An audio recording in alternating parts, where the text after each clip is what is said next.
dreams at night, I hear a cry, a voice that's lost, a soul that's asking help. I reach my torch, I show the light, 'cause no one should be left behind. When the world feels cold and bare, I'll be the warmth that's always there. With every step I walk beside, no one's alone, never be sad. In every heart there lies a spark of kindness glowing in the dark. We rise to give, we love to care, and show the world that love is everywhere. Noble character, we choose to be strong and selfless, lifting endlessly, responsible with open hands. We stand for those who need a friend. We make them feel they're not alone. With every heartbeat, we bring them home.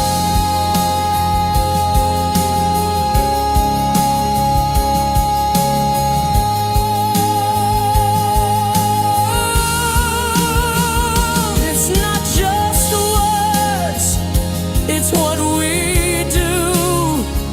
In every act, our truth shines through. With courage, grace, and empathy, we build a world where hearts walk free.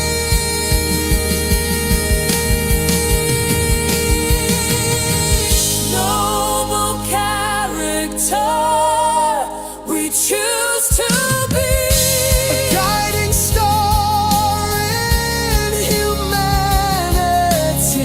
Take care, look after, support, defend. We are the light that never ends. We make them feel they're not alone. Together, we bring them home.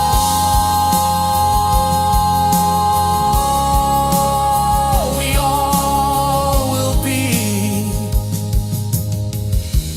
never walking alone.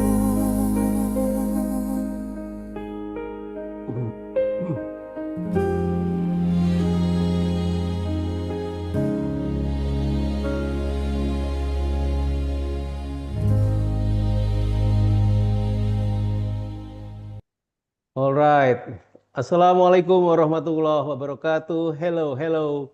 Good afternoon and evening Indonesia. Good morning Spain. Good day for our friends from all the rest of the world.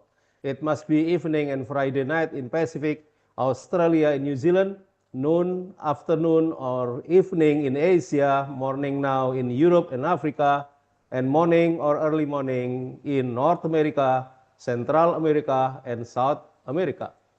First and foremost, thank you so much everyone for coming.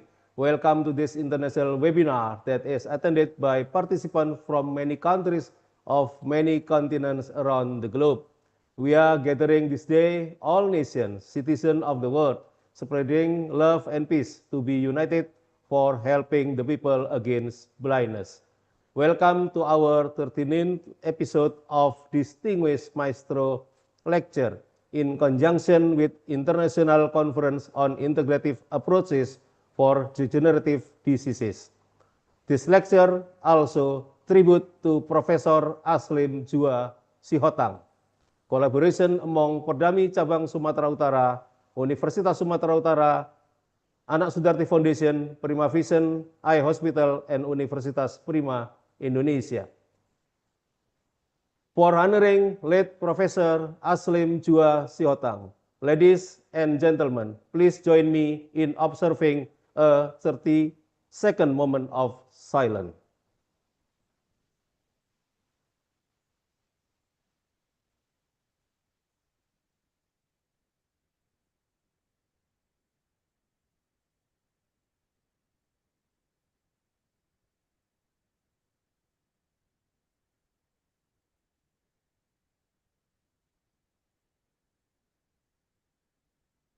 May Professor Aslim Djua Sihotang rest in peace. Thank you all for your respect. Now, I am Gede Pardianto from Indonesia. Let's start the webinar. To honor the origin country of this webinar, please pay attention to Indonesian National Anthem.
Thank you so much.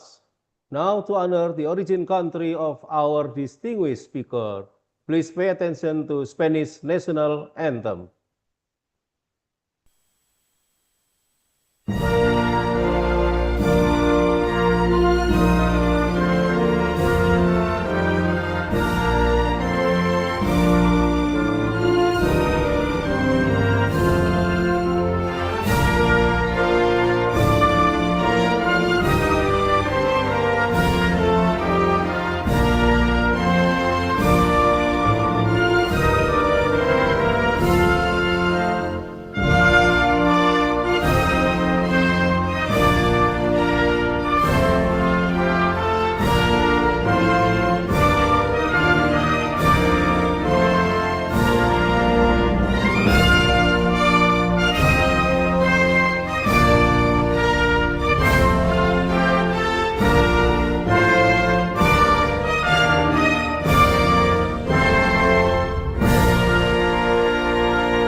Thank you so much, ladies and gentlemen. The super maestro this time will be Professor Jorge Alio, MD, PhD, a legend, my old friend, multiple awards winner, the champion, the man, and the grandmaster. He is professor at Division of Ophthalmology, Universidad Miguel Hernández, Alicante, Spain, scientific director at Visum Miranza, Alicante, Spain, first class honor degree in medicine from Complutense University of Madrid, with highest distinction for class honor cum laude doctorate in medicine. at Complutense University of Madrid. He is Chair 63rd of the Academia Ophthalmologica Internationalis, past General Secretary of the International Ocular Inflammation Society, and past President of the International Society of Refractive Surgery of the American Academy of Ophthalmology. He is reviewer, editor, and editorial board member of several top-tier prestigious international journals. He involved at communication in more than 700 national congresses, communication in more than 3,000 international congresses, more than 900 peer review of international and national publication in scientific journals, and 500 scientific collaboration in tabloid and articles. And also he is author, editor, and co-editor of more than 100 books and author of 500 book chapters. He is holder of 40 patents and original designs, and he has more than 900 Scopus cited documents. He is one of the most respected and high-impact authors with more than 45,000 citations worldwide. And he is awardee of more than 100 awards, including more than 50 international prestigious awards. Wow, that was exceptional and absolutely awesome. At this very moment, he will present a very interesting topic with the title Presbyopia Surgery with Intraocular Lenses, the latest accommodative IOL, and emerging technology in Phakic presbyopic lenses. It will be a really remarkable topic. Ladies and gentlemen, now we are learning from the man who is truly expert in this field. So be prepared. Fellow ophthalmologists, let's pay attention to Professor Jorge Alio. Jorge, we are counting down for you. 5, 4, 3, 2, 1, lift off. Time is yours. Applause, Professor Jorge Alio. Vamos! Thank you very much, Dean. It's an honor. Can you hear me well? Yes? Yes. Okay, very good. So thank you very much for this most honor introduction, and definitely I'm very happy to participate again in this 39th Maestro lecture. It's an honor for me to be in this prestigious audience. Thank you for being in Indonesia. I hope I will be in Indonesia any time in the future alive, which is a country that I have never been, and definitely I'm very, very pleased to talk to you about this topic that is part of my research about many years, which is a presbyopia surgery with intraocular lenses. So what I'm going to talk to you is how we can compensate presbyopia with the innovative methods, and probably some of you have never heard about some of the issues that I'm going to discuss here. So this is my topic of a 39 Maestro lecture. And then, thank you very much, Pardianto, for this kind invitation. So now thank you, we have, Professor. let me move to, I have no commercial interest, but I am medical director Professor? of Accommodative for the purpose Professor of... Alio? Yes? Would you like to share your screen, please? I'm sharing. Yeah. Can you see it now? Not yet. Can you see that now? No? Not yet, Professor. Not yet? Okay, so let me see what is happening. Probably we need to be down. And now,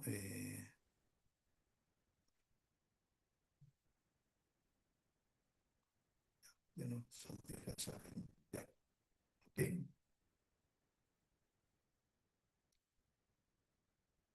I need to share. I was sharing before.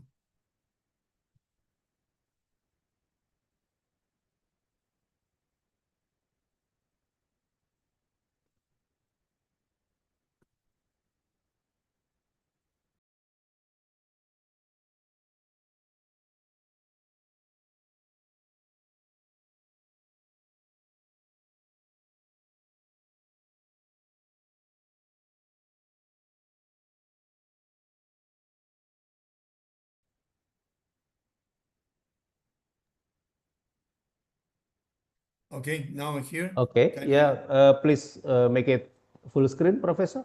Okay, very Okay, good. Now it's good, right? okay, yeah. Thank you very much. Apologize for inconvenience. So the topic is about presbyopia surgery with new innovative lenses. I was mentioning that I have no commercial interest, but I am clinical investigator for Acco lens, which is the topic of Lumina lens, and I'm also investigating and clinical research in Optic, which is the company that manufactures one of the lenses I'm going to talk about. So now let me move to my presentation, which is about the loss of accommodation and presbyopia.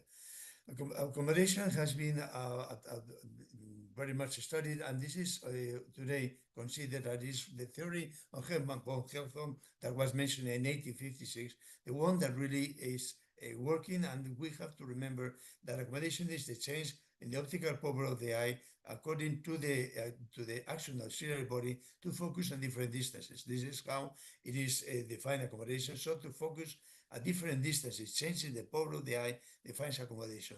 All what is not about this is pseudo-accommodation. That means it's mimics accommodation, and this is a different issue. So we are going to talk about how to restore accommodation and how to restore near vision without accommodation, but pseudo-accommodation. For all of you that are interested in this topic, in 2017, we published this paper in which we could summarize everything that was about accommodation and accommodation restoration. It was, unfortunately, the conclusion that there was no way to restore with lenses. And since that moment, we were moving into the final development of a lens that I will explain to you that can restore accommodation and has been proven on clinical basis. So accommodation is defined as the ability to see at different distances, changing the power of the eye. And remember, pseudo-accommodation is any other way in which we accomplish to see at different distances, but without changing the power of the eye. So the change in the power of the eye is what defines accommodation. Having this in mind, we have different ways to accomplish this goal. We have change in axial position of the eye, of the lens with single or dual optic. The lens that we implanted can change in shape or curvature, or we can change in refractive index or power. This is the third principle, the one that we are using for the lens that I'm going to introduce to you now. Only these are the three ways, only this, in which we can change the power of the eye according to the standard means to accomplish accommodation. With this in mind, we have different accommodative lenses designed. All of them have failed, and let me have a first overview about what has been in the past happening. We have lenses that work with single optic, dual optic, backfilling in very unique designs. All of them have been explained to you probably along the last 10, 20 years. I'm going to show to you different lenses like the Tech Clear, like the Synchrony lens, a Cepharaxi lens, backfilling intraocular lens from Nisi, Smart IOL, fluid vision intraocular lens, a liquid lens, a Curie pendular intraocular lens, new lens Dynacurve, Sapphire autofocal. This is an electronic lens that failed to change the power of the lens, that means in the eye according to distance. And the issue is that none of these lenses ever accomplished real and stable accommodation results. That means that we had not real accommodative lens. All of them failed, and even that some of them are still in the market, like the crystal lens, they have never published their outcomes on peer-reviewed papers that demonstrates really that they change the power of the eye according to distance. They are working with other methods, but not with accommodation. In other words, all what you have seen so far has been fake news. This is one independent study that we performed about two lenses that were very much on fashion about 15 years ago. That was the crystal lens and the Synchrony lens. These lenses were offered as accommodative lenses. Some reports in the congresses were reporting excellent outcomes with them. And look what happened when we compared in a dependent study performed and published by us, a monofocal lens with the crystal lens with the Synchrony. Synchrony was said to accommodate up to 8 diopters. In our study, they did not accommodate anything. They were even not that good for far. Intermediate vision was somehow accomplished in part, but not significantly different to monofocal. And basically, with the monofocal lenses that probably worked for a while in the first 3 months, but later on, after 6 months, nothing happened concerning the near vision. And the reason is that these lenses do not move in the eye. These lenses cannot move in the eye because they are placed in their capsular bag. And look what happened in this MRI study with the tetraflex, a lens that was trained to accommodate, was never moving anything. So accommodated lenses had many pitfalls and have been discredited. And this we have to learn the lessons from the past. Errors are possible. They were studied with poor methodology. There was a lot of commercial bias. Investigators' vanity plays a role, and even the near vision tests that they were using to test the vision for near were really made for 70 centimeters, but it's not near vision. In other words, poor methodology and fake news were what's happening with these lenses, and finally they were discredited and not from the market, even that they are not working. So what are the conditions for a new lens? Because we cannot resign to the capability to restore accommodation with lenses. The first question is the capsular bag the right place to place these lenses? Second, we need to really define what is near vision and intermediate vision. Near vision is 40 centimeters, intermediate 70 centimeters. All the tests that we use should be adjusted to this distance. Then we have to use subjective tests like the focus score, but also objective tests. We need to demonstrate, according to distance, the power of the eye is changing. Not only near vision is improved, but it's improved because changing power of the eye.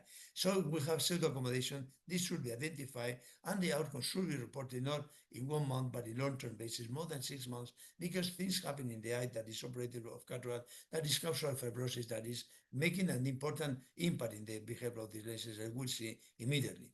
So the question is inside or outside the bag. The capsular bag, let me tell you, my friends, that is the worst place to place an intraocular lens for accommodation. The crystalline lens capsular bag is a basal membrane of the lens epithelium, one that is empty. There is no function and no anatomical reasons to exist. And as a consequence of that, fibrosis and atrophy are impossible to avoid. And as a consequence, capsular bag cannot function in long term when it's empty. Simply talking, they will become fibrotic and will be blocked in any structure that is placed there. There will no function to accomplish based on this. So this was published in a primate model. This primate model, we were investigating whether to place the lens in the sulcus could make a better life for the behavior of this lens. And we developed a model in which it was fundamental the development of the Lumina lens. The Lumina lens is a accommodative lens that has been demonstrated to accommodate, as I will show to you immediately, is placed in the sulcus and has been extensively investigated by us. We started with a monkey model. This monkey model was very important. It's the old monkey. Old monkey is very aggressive and is accomplished at the age of 9 the accommodation that we have more or less at the age of 25 to 30. So this is a good model, and we place the measuring device in the eyes of these animals, in which we could investigate along the time what was happening when this measuring device happened to be either in the sulcus or in the capsular bag, changing the power according to ciliary body action. Ciliary body action was stimulated by pilocarpine and by dendritic stimulation by Edgar Westphal muscle, and this is how we measure the accommodation the changes that could move a lens that happen inside the bag or outside the bag. This is a measuring device. As you see, when we use Edgar Westphal stimulation nucleus, we could see that there was a movement inside the lens when placed in the sulcus, and this movement was detected up to 5 years after the surgery. In the patients, in the monkeys in which the implant was performed inside the capsular bag, after 3 months it was immobile, and after 6 months it was totally blocked. That means that the capsular bag blocked the movement of this device, while in the sulcus it was working even 5 years later. We constructed with this dose response curve, and it was related definitely to the stimulus. So we demonstrate that in the sulcus, not only the measuring device was working depending in part of the stimulus of the Edgar Westphal nucleus, in other words, to the stimulus that we had in the ciliary body. Not only that, we demonstrated that the presence in the sulcus of this device was not affecting the sulcus, and the ciliary body processes were never atrophic and were not suffering for any damage, no pigment dispersion, and the sulcus was an adequate place to allocate this measuring device and this lens. We published this experimental animal model in the journal Phakic. So please read this paper because it's a fundamental one in the development of accommodative lenses. No lens that will be implanted in the capsular bag will be functional after 6 months, while in the sulcus it is functional up to many years. So this is the fundamental of this lens. This lens was first developed by us with the company Accolens and was implanted in partially sagittal eyes. Later on, we conducted studies in Bulgaria and finally in Spain. This is the design of the lens. The lens is a sulcus lens that has two optical parts. They are varifocal, and when two varifocal surfaces slide one into the other based on the Alvarez principle, they change the power of the eye on continuous basis. The forces are generated in the ciliary body, and the haptics are designed to embrace the ciliary body and to get all the forces that are created when the cursor gets into constriction. This is the Alvarez principle that received the Nobel Prize in 1953 because it's optical theory. And these two varifocal surfaces sliding one onto the other change on continuous basis the refraction of the eye. This is used in the manufacturing of the autorefractometers, both subjective and objective, and was the basis of all the automatic refractive machines today. This is how the lens behaves in the eye. It is in the sulcus. As you see, the haptics are embracing the ciliary body, and the two optical areas are sliding one into the other few microns enough to change the power of the eye related to distance. This is the way in which the lens is implanted. Let me show to you this video. This is a real time video. We place the incision in the positive meridian because we control astigmatism, even that the lens is usually placed in the horizontal meridian. The measurement of the lens is calculated by a high resolution of CT in a way that we exactly place a customized lens sulcus to sulcus distance. That means that lenses are manufactured on the purpose of the implantation in the axis that you select, that usually is the 180 meridian. Once that we have capsular bag empty, we collapse the anterior capsule onto the posterior. We open 2.75 centimeters, which is the size of the incision that we need to implant the lens. And the lens, as you would see, is implanted in from the cartridge, following just a normal process of surgery. You see here the lens. The lens is operated by a plastic from the posterior to the anterior optical area. We get the lens, and the lens is put in the cartridge with care in order to be in the frontal position. There's a cartridge. We use the U injection, and then we place the cartridge inside the capsular bag, and the tip is getting the distal haptic into the sulcus, and with a maneuver of the second instrument, you place the lens into the sulcus in the trial haptic as well. The lens is finally placed. You control that is not engaged into the capsular bag ring, arteriocapsular ring, because you see the capsular bag ring fully circular behind the lens. The size of the capsulotomy doesn't matter in terms of the accommodation that is gained. And finally, the lens is placed. We close the pupil with pilocarpine. We verify that the lens is in the sulcus and the surgery is over. So this is how a patient is behaving with the Lumina lens, and how the other eye implanted with a monofocal lens is not, it doesn't show any activity in terms of changing power. This measured with the 5500 is a very important measuring device that measures the power of the eye according to distance. Please be alert that the left eye is implanted with the Lumina, while the right eye is implanted with a monofocal lens. Clearly demonstrates that we have change in power according to ciliary body action. This is how the Lumina compares with comparing with a 35 years old person, a 30 years old person. On the left, we have the 30 years old person with a change in power according to distance. In the middle, we have a monofocal control, while in the right, we have the Lumina. As you see, there is change in power according to distance with the Lumina, even that is not exactly the one that we have in the 30 years old control. We have about 2/3 of the capability to change the power of the eye in the Lumina that has a 30 years old control. But remember, at 30 years old, you are not presbyopic. So what we have is 2/3 of the power of the crystalline lens that has at the age of 30. That means we have real accommodation that is corresponding very good to a non-presbyopic age. This was followed, these findings, by two important papers published in American Journal of Ophthalmology and Journal of Refractive Surgery, in which we published the outcomes in the short and the long term of this lens.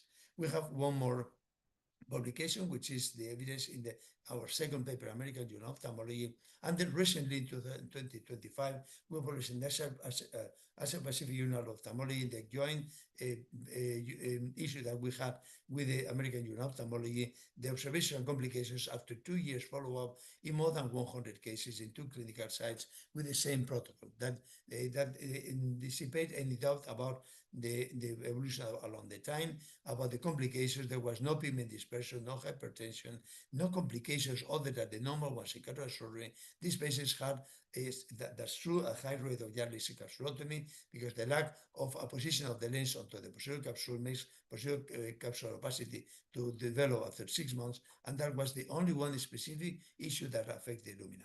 In conclusion, the capsular bag was demonstrated by us in the experimental animal model. That is wrong location for accommodative IOLs, and this is the reason why all the intracapsular lenses will fail. So don't trust from this moment in any lens that is implanted capsular bag will not work because it has been demonstrated conclusively. And this is a new sulcus-based intraocular lens with proven scientific evidence that accommodates. That means that changing power according to distance, and this is real accommodation.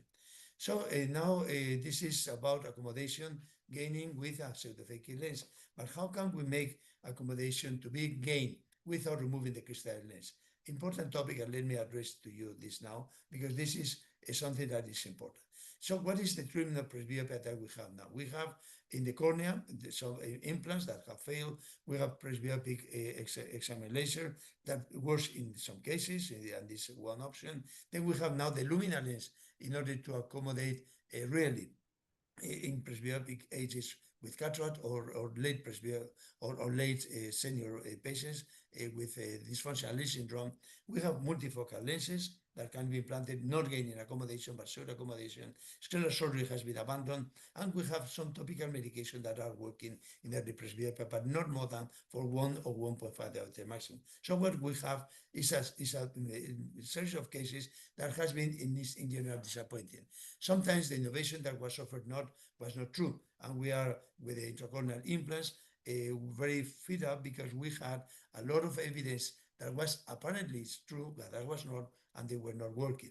And we have to remember that refractive surgeons have a risk-taking personality, and having this in mind, they take risks and they believe in this early. But the real thing is that most of these innovations were not properly studied. They were not, some of the presentations were not prepared and developed work made on real evidence.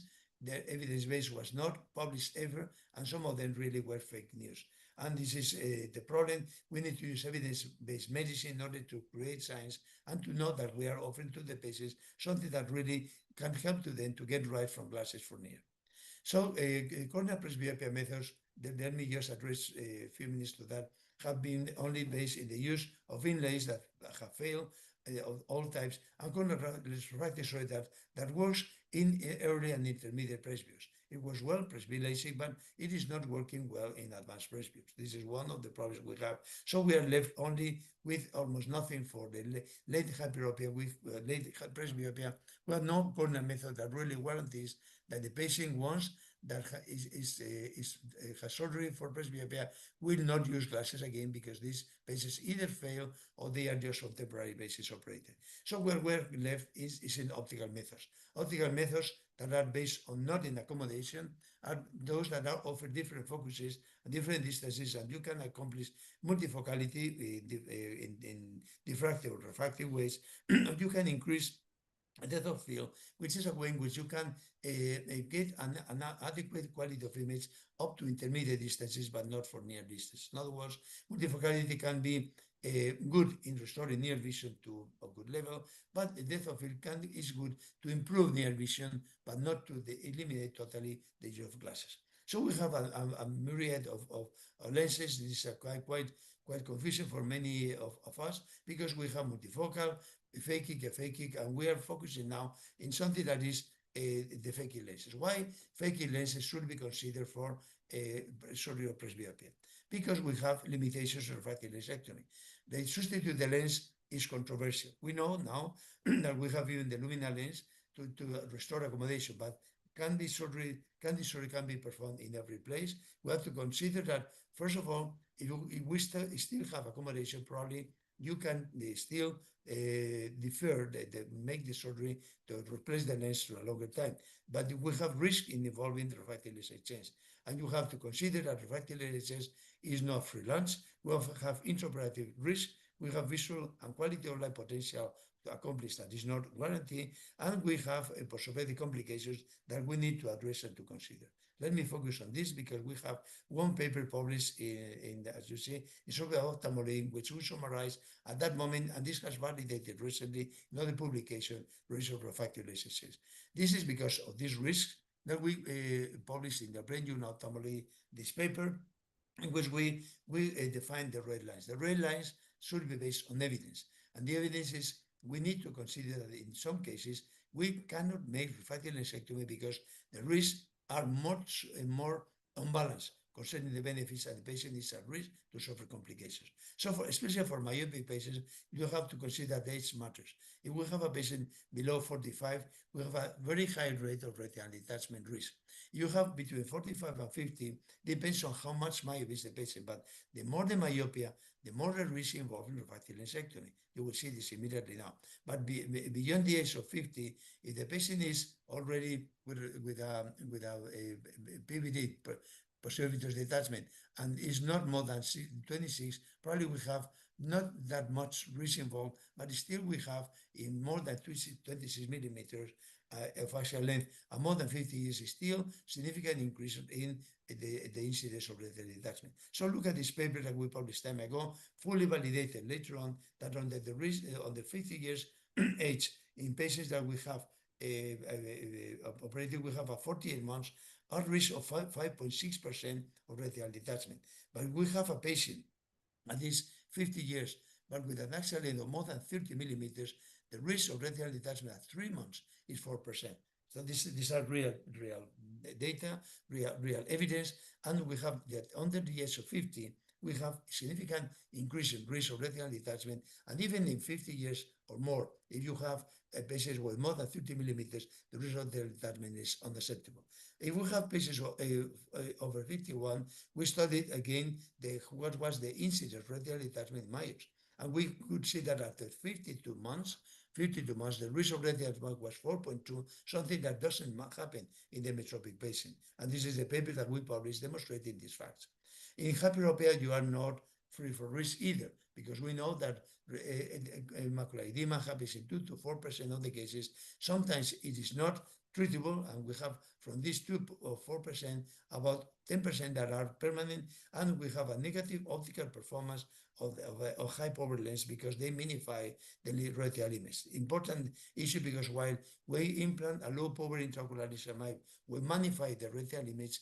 In the hyper, we minify the retinal image, and that leads to decrease in contact sensitivity, and you can decrease BCVA in 1 or 2 lines in high powers of lenses.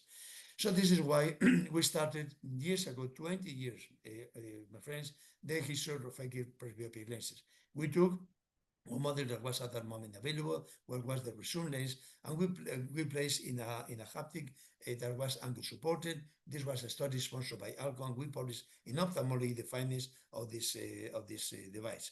Look here, this device, you can see here was an angle supported lens with a particular optical design that was the one of the resume lens. That was a refractive lens, presbyopic, for the first time implanted in the human eye. We did this control study with a case control study. We published in such a prestigious journal as Ophthalmology, and the results were excellent. Actually, they were as good that we follow with other models because angle-supported models were not free of risk. You know that they are not used now because the risk of the theater cell loss, something that we didn't know 25 years ago that much. And this is why we moved to the posterior chamber. But we learned that posterior chamber lenses, we have the risk of increased cataract. And we implanted this lens, the IPCL, that was is very well designed, and is implanted in the sulcus. We have the crystalline lens we implanted in intermediate presbyopes, and this refractive optics did well, but we have an increase in the incidence of cataract, early cataract, because probably opening the eye at the age of 50 about is cataractogenic, as we know from in glaucoma surgery as well. If we go to the evidence, how much is the evidence in favor of presbyopic lenses. You can see here in this paper published by us as well that we have a very little evidence other than a paper that we published about the angle supported lenses. In other words, there has been no systematic study about presbyopic phakic lenses other than ours, and this is why we cannot base our opinion based on evidence that much. This is why we move into the RT plus lens. The RT plus lens is a lens that is implanted in the anterior chamber, fixed to the iris, and this iris fixated lens is making an optical profile that is refractive, and it has been used, as you would see immediately, in cases with the pseudophakic lenses. That is very good outcomes for near vision, with good outcomes for far, and little dysphotopsia. So this is a technique that has been proven by the fixation and the optical profile. This is the consequence of two lenses, or two evidences. One is the evidence in more than 50 years of implantation of the iris clip lenses that work well, and they are stable, and they are good. They are quite good as far as you select the patients properly according to the chamber anatomy. While the optic of the lens, these polysegmental optics created by optic, are very good for far and for near, creating very highly satisfied pseudophakic patients. As a consequence, we published 3 papers. You have here the papers. You have even a toric model, and we wanted to be in the anterior chamber in adequate selected patients, not in the angle supported, because we know the consequence of angle supported lenses, but not in the pursuit chamber, because in our opinion, this location is cataractogenic. With this in mind, we have these polysegmental optics. These polysegmental optics are pupil independent because different segments offer a power for far and for near, a different diameters of the pupil. So in any pupil size, you have a focus for far and for near independently from the pupil, and also tolerant to decentration, because thanks to this polysegmental optics, independently from where is the center of the pupil, because it's what you center the lens, and the visual axis is not coincidental with this centration, the lens will behave well and will not create an off-center problem. This is how we place the lens. This is a pseudophakic lens that we are implanted in the patient. This patient is a monofocal lens. We will see the results later on. We close the pupil, and this is an excellent solution for patients that have been implanted with previous monofocal lenses. We have millions of these patients worldwide. And then this is how we get this lens, which is a silicone lens. We put in the platform that we use for the active plus lens and for the active lens in general. We put in the horizontal axis or in the axis that you choose, because there is a toric model now, and you engage the lens to the iris. You need some training for this lens, because it is fixated. Maneuvers are to be trained, and they are not common, but they are very stable, and you lead to a situation that depends on you and doesn't create problems in the long term. So this is how we went to the literature. There are this one paper published with a multicentric study, and in this study, especially in high mouse with presbyopia, they demonstrated the effectivity and the quality of vision of these patients.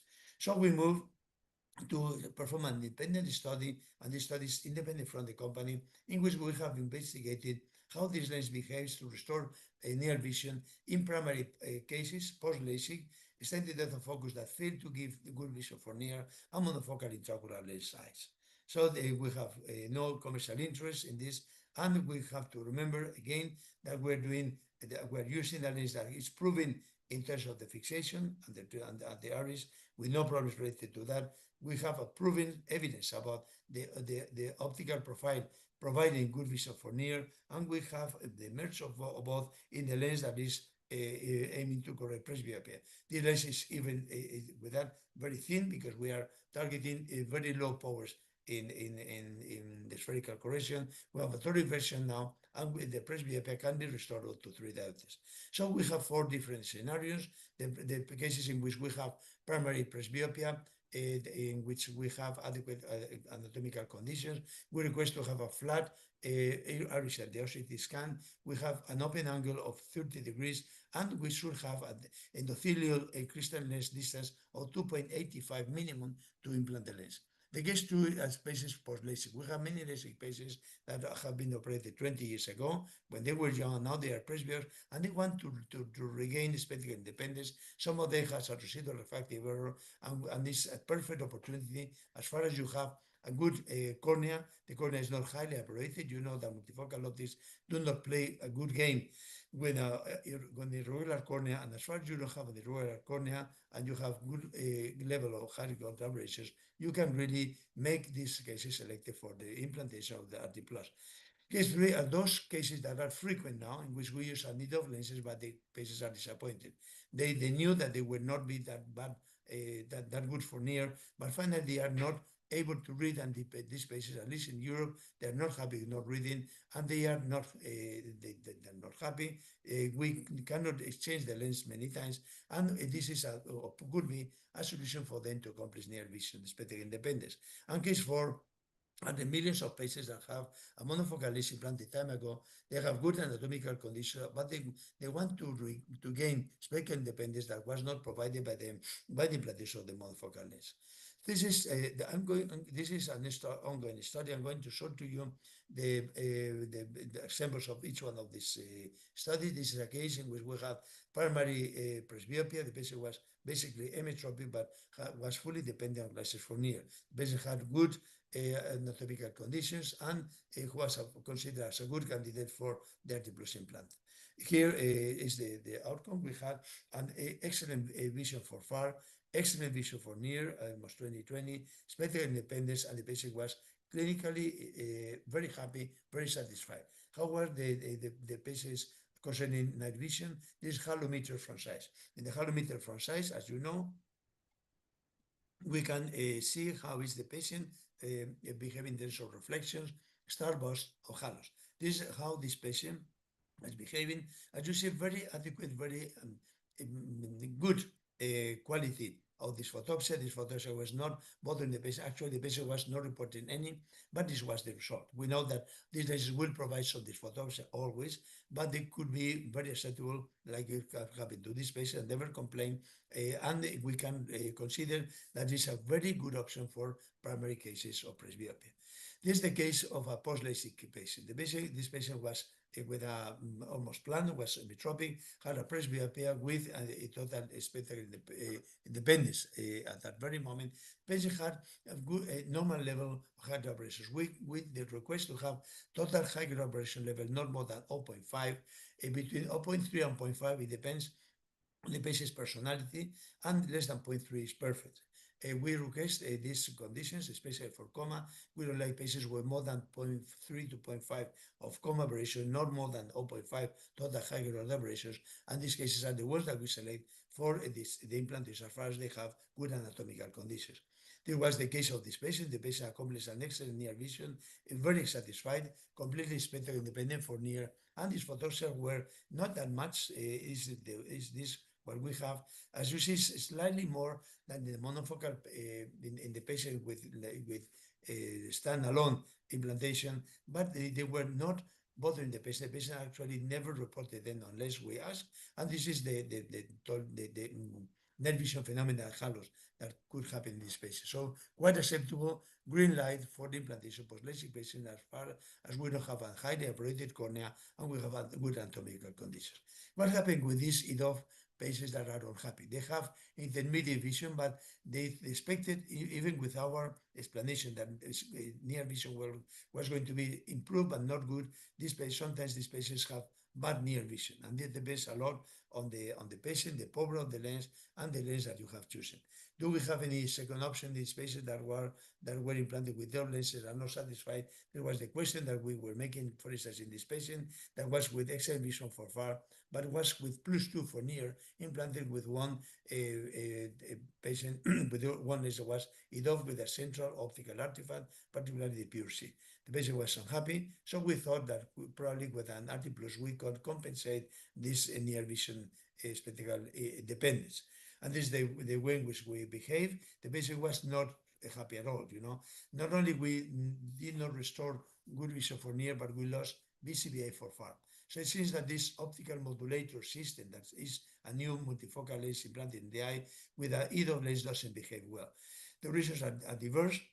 Probably the centration of the two lenses are not coincidental. Probably the behavior of the aberrations induced by the first lens and the second are competing. But this optical modulator optics that we implant with RT Plus was creating a problem to this patient. This patient was operated with the RT Plus with the EDOF lens initially because had a very narrow angle and we did this and wanted to be aesthetic independent as well. And finally, we had no success with EDOF and no success either with the RT Plus. We had to expand the lens because the poor vision and the night vision problems. Look here, how was the behavior of this patient concerning night vision was awful.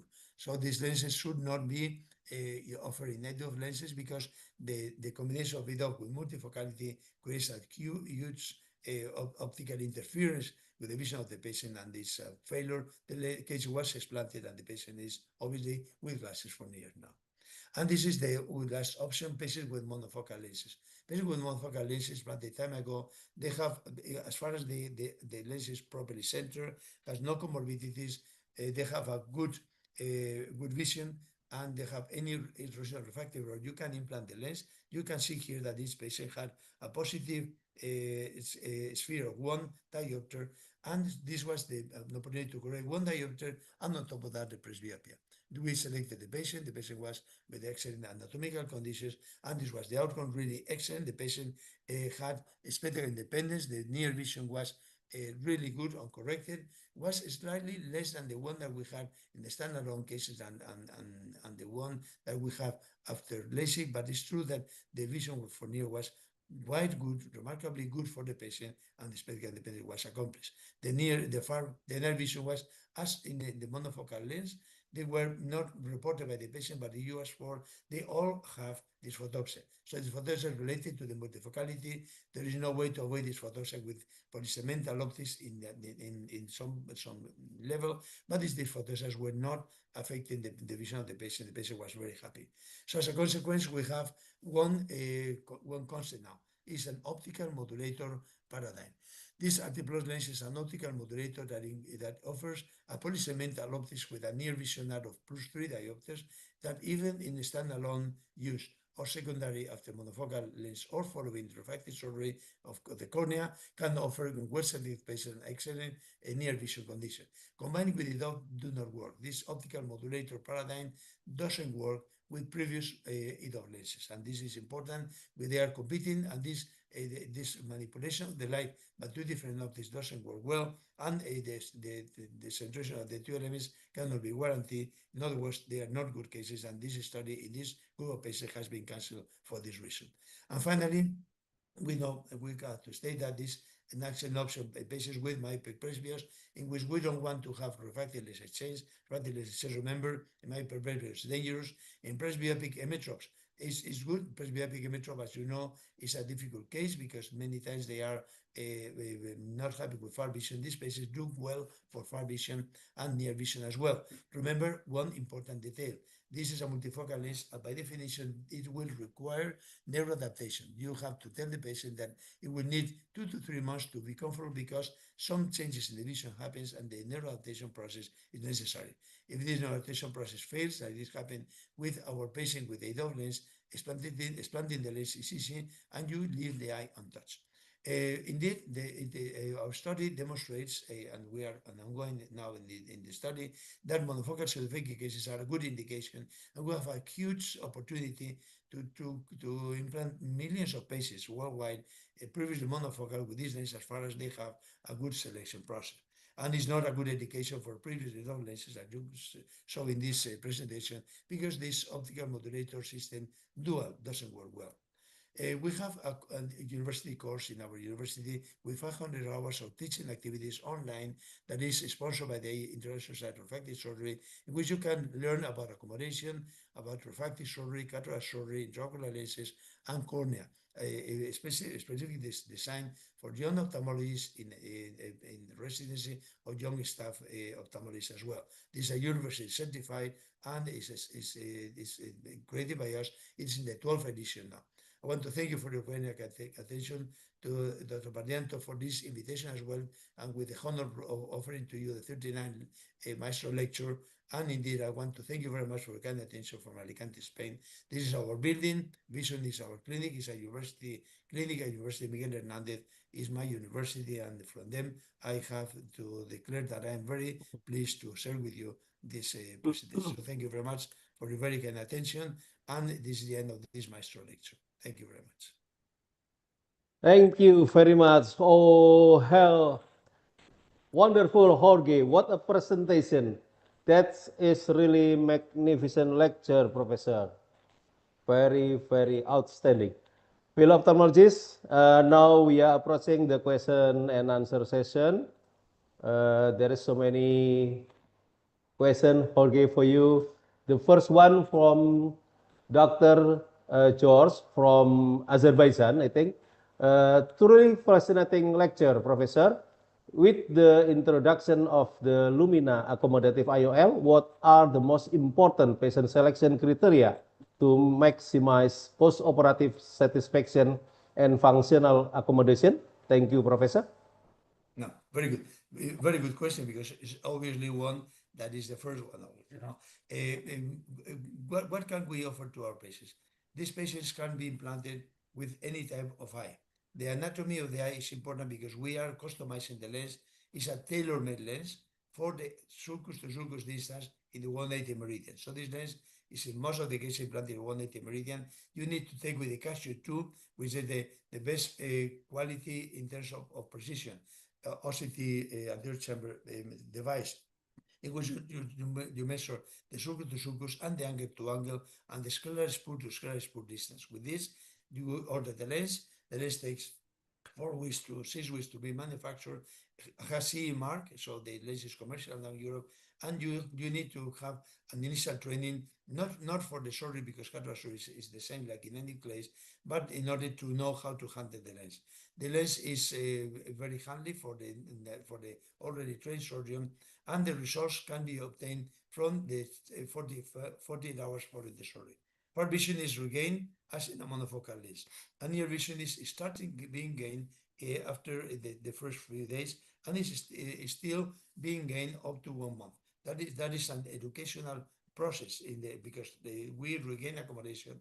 And in terms of the outcomes, if you read our papers, 87% of our cases are spectacle independence. The level of vision that you gain if you use the Jaeger test is about GA3 to GA2. It depends. Variability exists as in any physiological function. You are not offering a multifocal lens, you are offering a lens that is working with physiological basis, and these physiological bases are variable as well. So you have variability. The accommodation that you gain is from 1.5 to 3.5 diopters. The difficult curve is always 3 diopters about, and the accommodation, that means the change in POV related to distance, is about 50% of the total. That means that we have accommodation, real accommodation, and we have another set of accommodation that we have not been able to identify how it happens, that leads to about 3 diopters of near vision spectacle gain. In this environment, our patients are spectacle independent, as I mentioned to you, in 85 to 87% of the cases, and those that need any near vision glasses are with a +1. In other words, you have the outcomes of a modality of lens. Is not a multifocal lens, but you have 0 level of night vision phenomena, 0 distortion, and patient satisfaction is very high. Thank you so much, Professor. The next question from Dr. Sandra. She is from Rhode Island, USA. What are the most common challenges or complications associated with accommodative IOLs, and what strategies do you recommend to optimize post-operative outcome? Thank you so much, Professor Alió. Thank you. You know, the lens has only one specific complication, which is PCO. These patients develop PCO because the lens is not placed just on top on the posterior capsule. There's no contact of the lens with the posterior capsule, and as a consequence, fibrosis will happen. You have to know that, and after we do laser capsulotomy in all cases within the 3 and 6 months, even that the patient doesn't have a relevant PCO, because we know that vision will happen. But second, we demonstrated in our paper that when you perform yard laser capsulotomy, these patients gain more accommodation. Probably the posterior capsule is a barrier once that becomes fibrotic to really move the complex of the sonular anterior capsule complex. And what we need in this lens is just the anterior capsule. It's remarkable that you have a posterior capsular rupture, the lens behaves the same as far as you have anterior capsular rent intact. So if you have the unfortunate event of having a posterior capsular rent, you can even implant the lens as far as you have the anterior capsule intact with a normal capsular rent. This is important. So this is the advantages can be used universally, can be used even with posterior capsular rupture, can be used in vitrectomy size as well. You have yard laser capsulotomy expected and to be performed, and that's it, nothing else. No other complications. Selection criteria for me are all patients. It's especially good for patients after refractive surgery. So we have in this my lecture, and not talk about this, but if you have a patient that develops cataract and has an irregular cornea, the patient can be implanted with the lens. The lens will not cause a higher level of dysphotopsia, will not decrease vision, will increase the vision as far as the vision that was deteriorated by the cataract is restored. All right, thank you so much, Professor. The next question is from Dr. Deborah from Wales, United Kingdom. What are the most common challenge? Thank you for your insightful lecture, Professor. I would like to ask about, given the challenges in objectively measuring accommodation, how confident are we that the functional gains in the Lumina are not primarily driven by depth of focus rather than through dynamic accommodation? Thank you, Professor. Good. Let me start with the last. This is not an EDOF lens. It's not an EDOF lens. We have not an increase in any level of high-grade aberration, and there is no central optical artifact. This lens is accommodative. That means that the disadvantages of extensive depth of field lens are not happening. You don't decrease contraceptive function at all. You know that this is important. Second, about how to measure accommodation is a very good question, and thank you for making it. It's not totally easy. We have the 15500, 15500 from Topcon is probably one of the best machines, not the best, but one of the best machines to measure changing power according to distance. In other words, you have the target, the chart that is coming to different distance, and this device measures the power of the eye at this level. That means that you know, and you can build up a curve of how much is the change in the power according to distance. We have the Plus Optics device. The Plus Optics device is a new device that is at this moment about to be commercial, but it's a prototype in which we have studied the results of the Lumina. Results of the Lumina studied with the one are modest because we have a gain of a 1 diopter 1.5, while we have the focus curve that is 3 diopters. This disparity between the focus curve and the real change in power was making a big confusion for us because we can study, for instance, in aberrometry, in open field aberrometry for CSO, we measure the change in the spherical aberration, and the change in spherical aberration happens because accommodation. So if you have a spherical aberration negative because the lens is off, you have this measurement negative in far, intermediate, and near distance always. In the Lumina, you only have a change in the spherical aberration negative when you are for near, which is exactly what happens in the human eye with accommodation. So in other words, the disparity between what is the power gain for near and the focus curve is not yet solved. With the Plus Optics device, which is a different type of measuring device, we measure in real time the accommodation on binocular basis, because so far you can measure only by monocular, and this binocularity makes about the measurement of double the amount of accommodation that is measured by the 15500. So in other words, we have a lens that is, in my opinion, gaining near vision spectral independence because it offers about 2/3 of the focus curve based on accommodation, and 1/3 based in a different mechanism that probably is the development of negative sphericity according to distance, which is what we measure with the MS39. I hope that this will answer to your question, but it is a very good one. We need a device, probably the Plus Optics, in which we can measure change in power and change in aberrations as well, as it happens in the normal human eye. Thank you. Thank you so much, Professor. The next question from Malaysia. Professor, could you compare Lumina with crystal lens? Thank you so much. Yeah. Crystal lens You from Bose and can, Lom, yeah? yeah, my Okay. friend, you can compare at all. First, the crystal lens is a lens in intracasual lens. So you implant the lens in the casual bag. This is in the sulcus. Number two, the crystal lens doesn't work, and the Lumina works. Number three, the casual bag fibrosis blocks any accommodation that can be developed by the crystal lens after 3-6 months. So the crystal lens initially offers some accommodation. This is true, but not after 3 to 6 months, because the casual bag fibrosis, this never happens in the Lumina.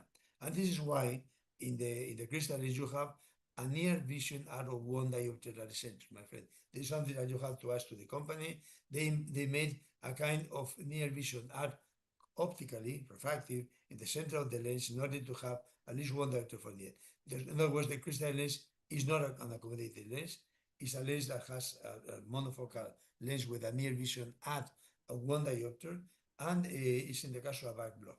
The Lumina accommodates up to 5 years. This is the longest study we did. Has no casual bag fibrosis because it's not a casual bag.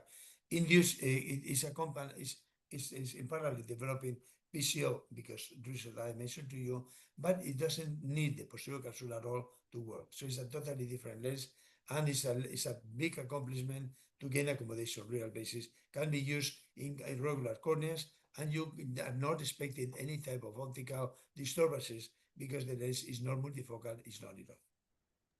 All right, thank you so much. The next question from Dr. Jonas from Belgium. Dear Professor Alio, based on your clinical experience with Lumina IOL and considering the age-related decline in ciliary muscle efficiency, do you think there is a physiological boundaries beyond which accommodating IOLs like Lumina cannot effectively restore meaningful accommodation? Thank you in advance for your answer, Yeah, this Professor. is a good question because it's a new concept, which is pseudo-presbyopia. Pseudo-presbyopia. Can pseudo-presbyopia happens? That means once that you implant an accommodative lens, because the physiological decay that we have with age can be influential in the lens, the answer is surprisingly no. We implanted cases from 40 to 80 years of age. So we have not implanted ever patients below 30, so for 40 so far, and not more than 80 years. But 80 years is a senile age. The lens has behaved identically in 40 to 80 years patients. So there is no difference. This is remarkable and has been published in American Journal of Ophthalmology. On the other hand, those patients have been implanted in the 60s and have been 40 years later, because we have been more than 40 years following these patients. They are exactly the same. We recently made a study after 5 years of implantation. Patients are absolutely the same. The patients gain more accommodation when you jack the posterior capsule. Probably the casual fibrosis makes the lens not to move that much because the frontal plane, because the anterior capsular ring is not totally free from the posterior capsule fibrosis.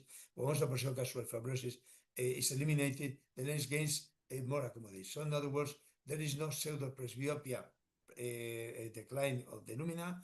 So far in our studies, up to 5 years guarantee, and the patients implanted at the age of 80 were behaving the same like a patient implanted from 40 to 50 years of age. This is a remarkable finding. I'm happy to tell you this because it was quite a concern by us, but it has been demonstrated that it's not relevant at all.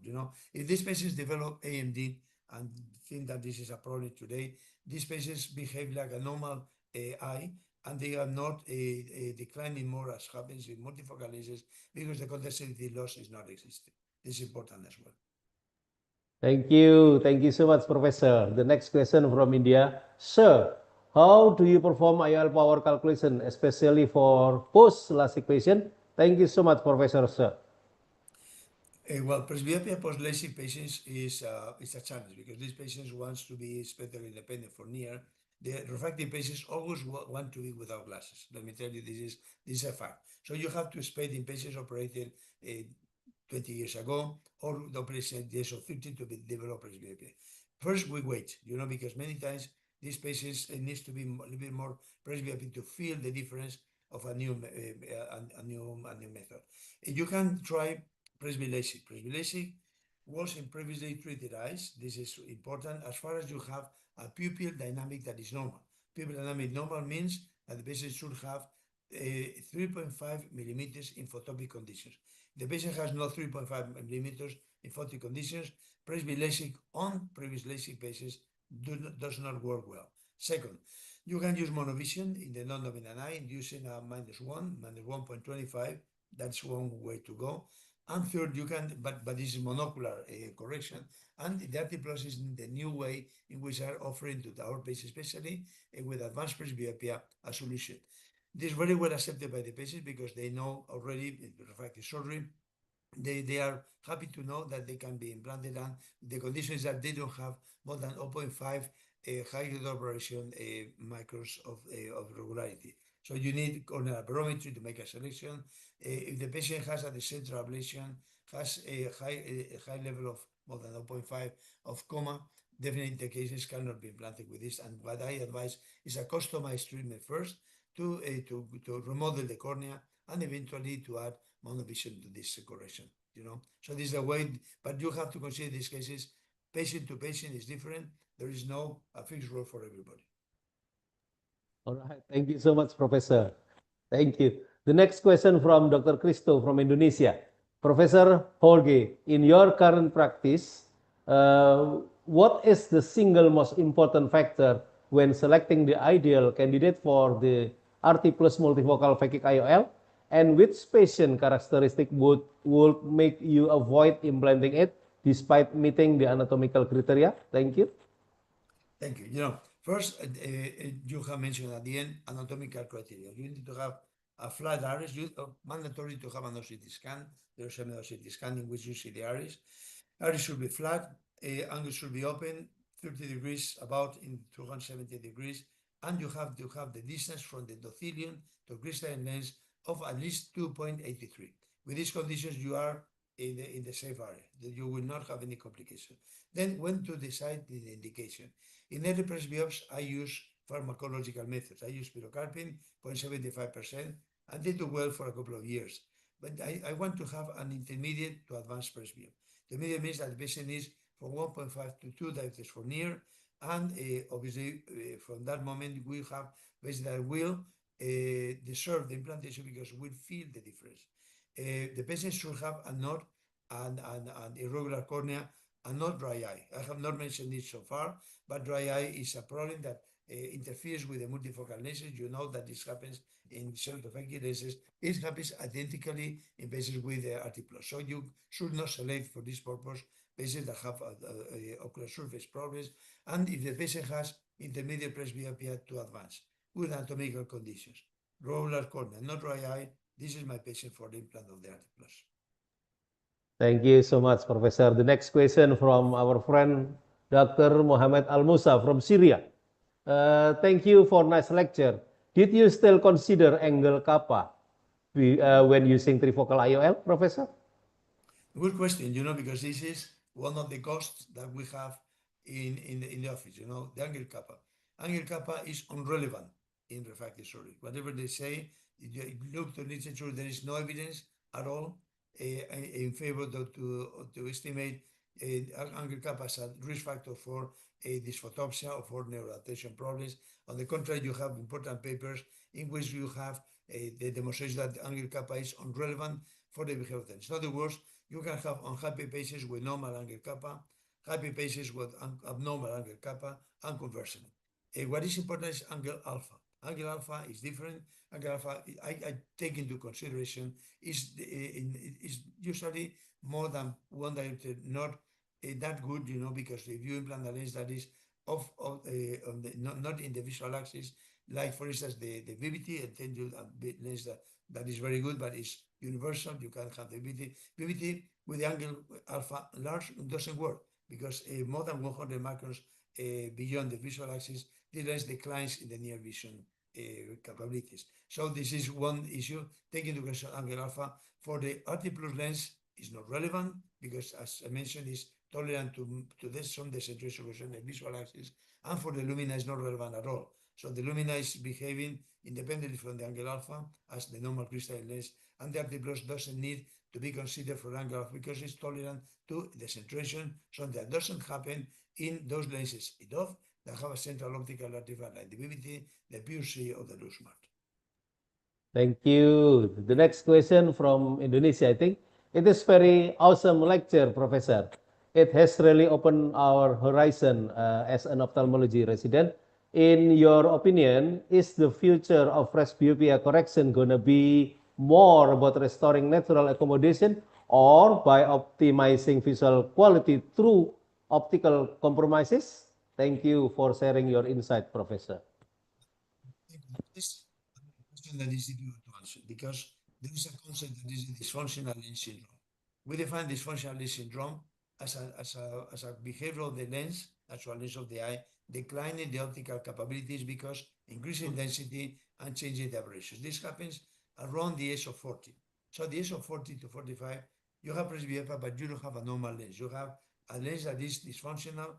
And we prove, and this was proven by Jorge the third and the fourth, that modern lenses of those moments I'm talking about 10 years ago behave better than the normal lens of the eye in terms of high grade aberrations. In other words, substituting the natural lens when it's dysfunctional makes a good job for the patient. Have this in mind, what happens if the patient has a complication with the surgery? You have had surgery in a lens that in the patient that has no visual loss, and you can lose vision because macular edema, and especially you have limitations because of retinal detachment. In other words, you have the dysfunctional lens that happens to be the indication for the natural lens, Lumina, for instance, to restore accommodation. But you have to consider risk benefit that the patient has. You have a risk that is high, like in MIPS. You should not make a refractive lens exchange before the age of 55. This is the most important group. I want to remark this is important question because you have a MIP of -6 or -12, 45 years, and presbyope, you are tentative to make a refractive lenses, but you put the patient in a risk of retinal detachment that multiply by 10 the risk. So this is not ethical, you know. These cases when you have to behave like I told you, implanted an RT plus lens. If the patient has adequate clinical condition, you correct the sphere, you can correct astigmatism, you correct presbyopia, and you don't increase the risk of retinal detachment because it has been demonstrated that the RT sun lens doesn't increase the risk of retinal detachment. Phakic lenses implanted at any age do not increase the risk of retinal detachment. What increases the risk is the use of fluidics in cataract surgery because these fluidics go through the sonula, dissect the posterior vitreous, and this creates the vitreous detachment that leads to retinal tears and to the risk of retinal detachment. Remember this, no refractive lens below the age of 55. Identify if you have posterior vitreous detachment, if you can, because there is not easy many times. And finally, don't put the risk in risk the patient. If the patient is a normal patient, hemetropic or even hyperopic, probably the best option is to refractive lens with the Lumina, because to restore real accommodation, you eliminate the aberration of the eye and you leave the patient with a future that is not declining, obviously it's better. This is so when they push the age depends on you and the doctor to balance the risk with the benefits, to talk with your patient, to see whether you have dysfunctional lens syndrome, to see if you have a normal level of high grade aberrations in the patient in the age of presbyopia, and this is if you have a good risk-benefit balance, is a good indication for the Lumina lens. In my opinion, it's doubtful to be an indication for other lenses because the other lenses create dysphotopsia or do not create a good near vision condition like happened with ADOM lenses that in many cases you end in a very happy patient for intermediate but unhappy because they cannot read properly. Fantastic. Thank you so much, Professor. Maybe the last question from India. Sir, how to fight PCO and capsule phimosis? Oh, this is the situation when the capsule fight back. Well, capsular phimosis and fibrosis happens in all cases, so you cannot avoid capsular fibrosis. The reason is that you are emptying the lens, the container crystalline lens, and you leave a basal membrane that has no reason to exist. And Mother Nature makes this to be fibrotic. Is normal. It's a mummification process. So capsular fibrosis cannot be inhibited today in any method. There is no way to avoid this pharmacologically or mechanically or with any surgical maneuver. So you have to face this reality. You have capsular fibrosis, will happen in every one patient.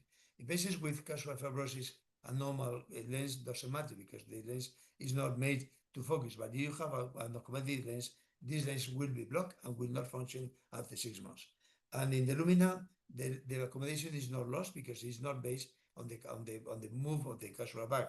But it's true that the capsular fibrosis limits the action of the sonula because it creates a solid wall, which is the posterior capsule with fibrosis. This is why when you jack these patients implanted with the Lumina lens, you increase the accommodation because you relieve the forces that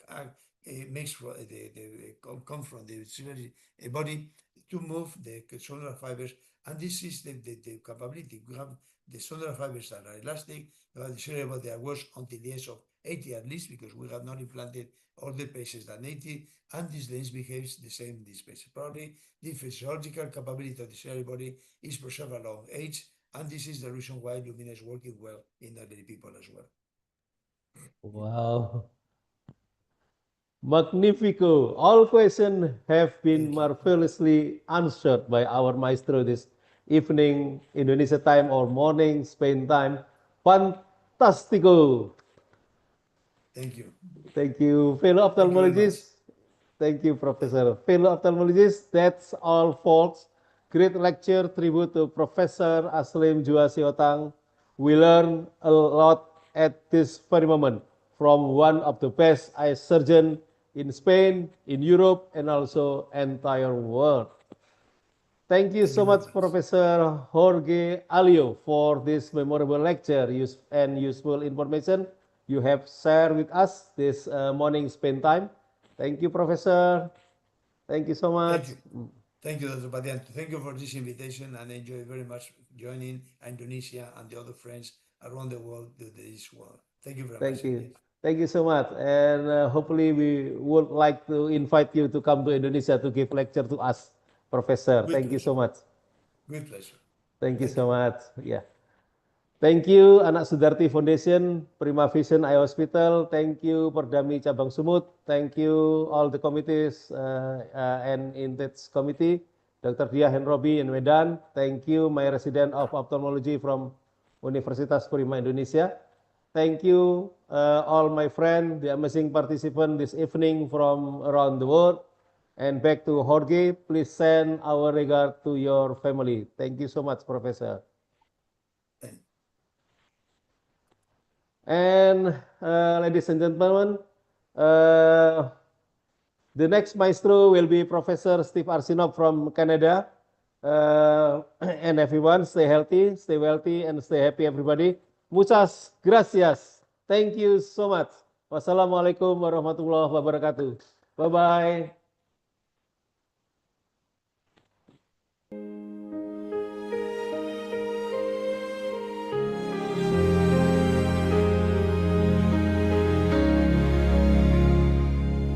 In the chill and freezing night, I hear a cry,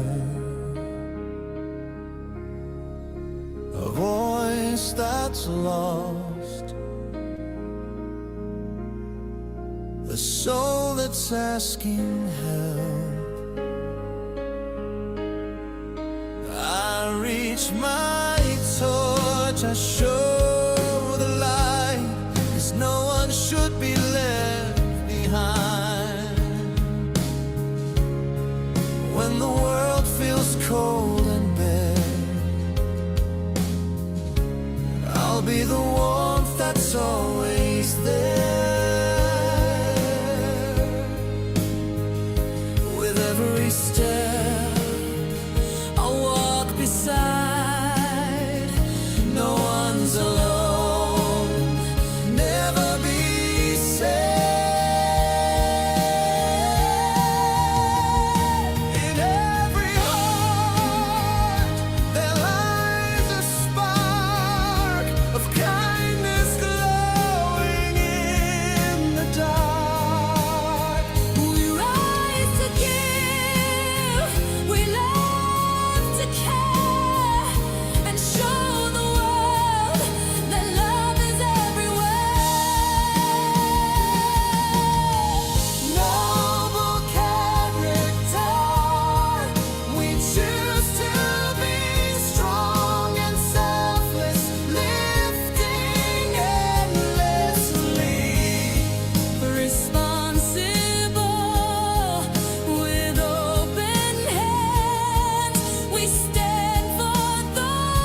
I continue in bahasa. Selamat Dr. Roni, terima kasih salamnya dari Libanon. Selamat menunaikan tugas negara. Assalamualaikum warahmatullahi wabarakatuh.